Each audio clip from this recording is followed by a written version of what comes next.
Кандай тандайбыз дегенде буга караңыз. Үстүнөн астына карай төртүнчүсү. Бул башта 4 кылканы бар. Мында төртөө болууну талап кылабыз.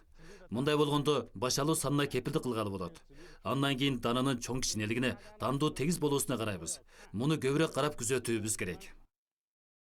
Шинжаң Айыл чарба илимдер академиясы будай үрөнүн биологиялык жетиштирүү жана көбөйтүүдө жаңы ырааттуу тобу эс алууга чыккан экинчи урпак үрөн жетиштирүүчү Фанжиру айдоодо көпчүлүккө үрөн тандоо тажрыйбасын үйрөтүп жатат. Бул топ 3 урпак үрөн жетиштирүүчүлөрдүн тырышуусунда 2024-жыл 2 бөсүү мүнөздүү сорту жетиштирип, ары текшерип бекиткен. Бул эки сорттун түшүм мөлчөрү сапаты шайкешип жогорулатылды. Анын сапаты бир гиле көрүнүктүү. Мисалы H1. Бул эки жолу жүнгөнүн баалоо жыйналышына катышып, бир жолу Гансу Дубаны Айыл чарба илимдер академиясында бул баалоо жыйналышында Ланжу лагман унуна салыштырылып, H1 иргеп баалоодо биринчи болуп, бүт жүнгөнүн жазгы буудайында биринчи болду. 2024-жылы Бейжин Жүнгү Айыл чарба илимдер академиясы өткөргөн буунан жана кесме баалоо жыйналышында H1 кесме баалоо жыйналышында экинчи, буун баалоосунда үчүнчү болду. Ошондуктан арын сапат өтө жакшы.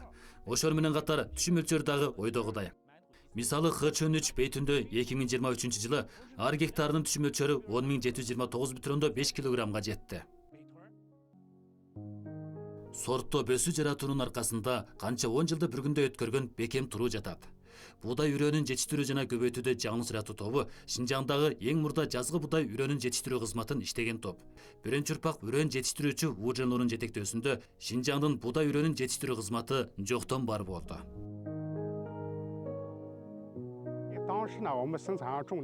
Кезинде өндүрүштө эккен сортубуз негизинен сырттан киргизилчү. Чет элдин сортун киргизип, жада калса, кээ бир дыйканчылык сорттордун түшүм мөлчөрү дагы төмөн болчу. Ву Жэнлу Шинчүн 2 үрөнүн жетиштирип, ар гектарынын түшүм мөлчөрү 3000 килограммдан ашып, ал тургай 4500 килограмм айланасында болду. Биринчи жолку сортту жаңылуу ишке ашты. Артынан Ву Жэнлу Шинчүн 6-ны жетиштирип, мунун ар гектарынын түшүм мөлчөрү 7500 килограммга, ал тургай 9000 килограммга жетти. Ву Жэнлу эс алууга чыккандан кийин биз бул кызматты уланттык. Ошондой эле Шинчүн 37, Шинчүн 26, Шинчүн 44 окшош сортторду жетиштирдик. Азыр тобубузга келген жаштар бир гыйла көп. 1-2 жылдан бери докторлор келди. Ошондуктан урпактан урпак күрөшүп, урпактан урпакка натыйжаларды жаратып, Шинжаң Уйгур Апын районунун будай сапаты жаңыланды. Сорт тандап жетиштирүүгө дагы салым коштук.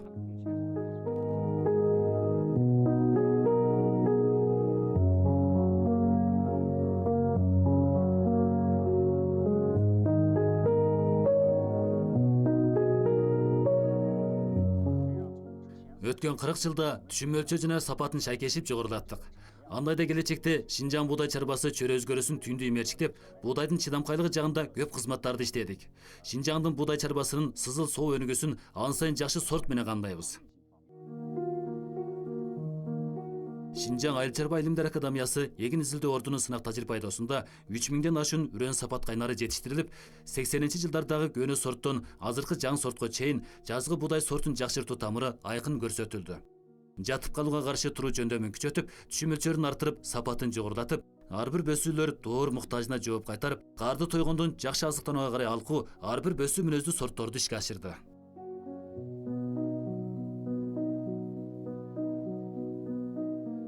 Азыр бөсүү мүнөздүү Ляңчун 1758-ди жетиштирдик. Эрте көп түп алуучу сорт кайнары.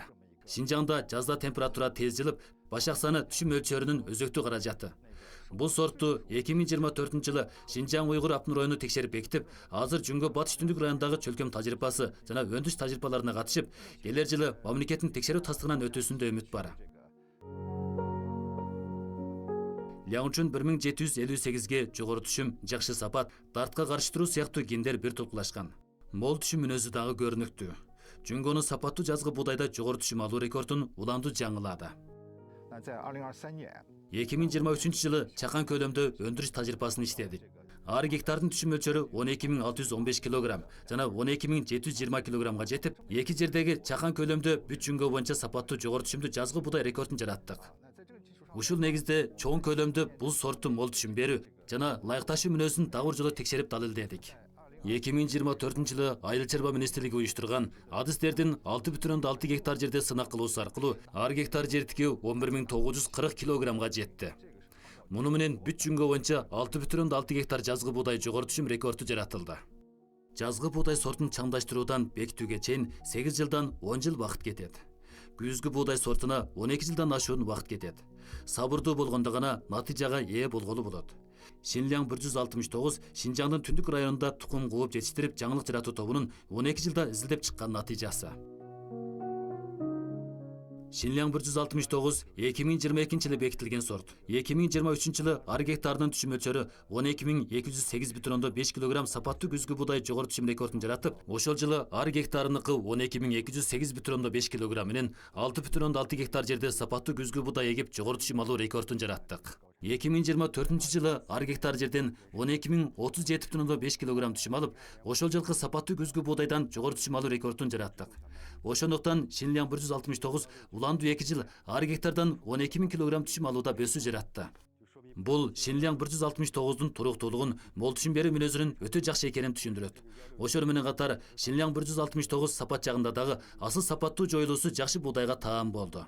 Шинляң 169 данду орточо 11 сантиметрден 14 сантиметрге чейин баш алып, орточо дан саны 60 айланасында. Жогору түшүм үлгү айдоосундагы ар бир башактын дан саны 100дөн ашат.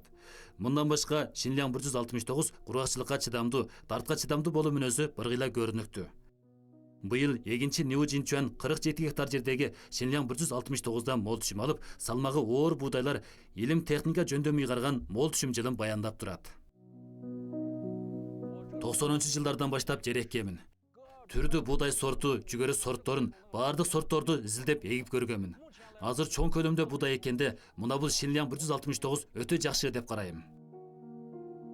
2025 жылы Шинжаңдын күзгү буудай эгүү аянты 800 000 гектарга жетип, Шинжаңдын буудай эгүү аянтынын 3төн 2син ээледи. Мында Шинжаңдын түштүк районундагы буудай аянты 600 000 гектарга жетет. Шинжаң уйгур автономдук райондук айыл чарба илимдер академиясынын изилдөөчүсү Хуан Тянрong Шинжаңдын түштүгүндө 35 жыл тамыр тартып, Шинжаңдын түштүгүндөгү райондун сапаттуу күзгү буудай жетиштирүүсүнө күч кошту. 90-жылдардын соңунда жетиштирген Шиндон 20 Шинжаңдын түштүк районунда жашаган карапайым элдин ачлык курулмасын чыныгы өзгөртүп, агундан жасалган азыктар тамак үстөлдөгү негизги азыкка айланды. Экономика коомдун өнүгүүсүнөн улам 2 жылдан бери Шиндон 20 тарыхы сахнадан акырын чегинип, Шиндон 60 карапайым элдин жаңы тандоосуна айланды.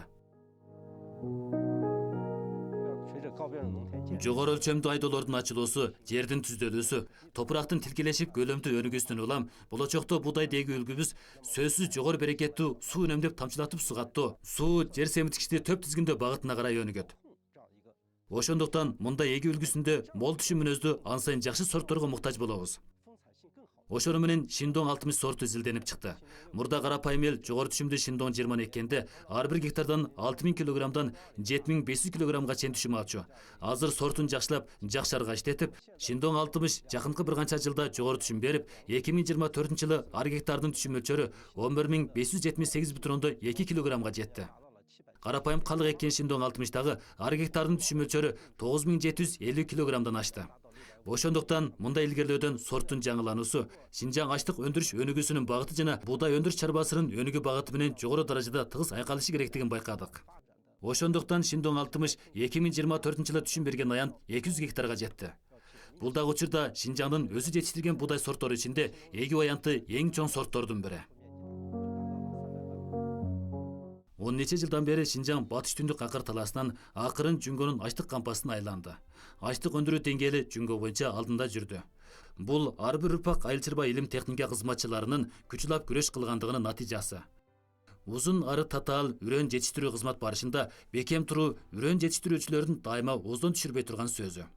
Үрөн жетиштирүү рухуна мураскердик кылып, үрөн жетиштирүүчүлөрдүн мээр махабаты жана акыл парасаты ар бир урпак үрөн жетиштирүүчүлөрдүн натыйжаны колго келтирүүсүнө тирек болду. Биз жетиштирген буудай сортторунун базар дээлүү салыштырмасы 60%дан 70%га жетти. Ал эми биз жетиштирген жүгөрү сортунун базардагы ээлеген салыштырмасы 15%дан 20%гача жетти. Биз изилдеген суу жер семирткичти бир тулкулаштырып жетиштирүү техникасынын буудай жана жүгөрү сыяктуу эгиндерде колдонулуу салыштырмасы 50% айланасында болду. Булардын баардыгы мурда колго келтирилген кээ бир натыйжалар. Келечекте бул үрөн жетиштирүү жана жетиштирүү техникасын изилдеп ачуу жактарында ан сайын чоң бөсүүлөрдү, ан сайын чоң натыйжаларды жаратып, Шинжаң уйгур автономдук районунун чарба өнүгүүсүнө ан сайын жакшы тирек болууну үмүт кылам.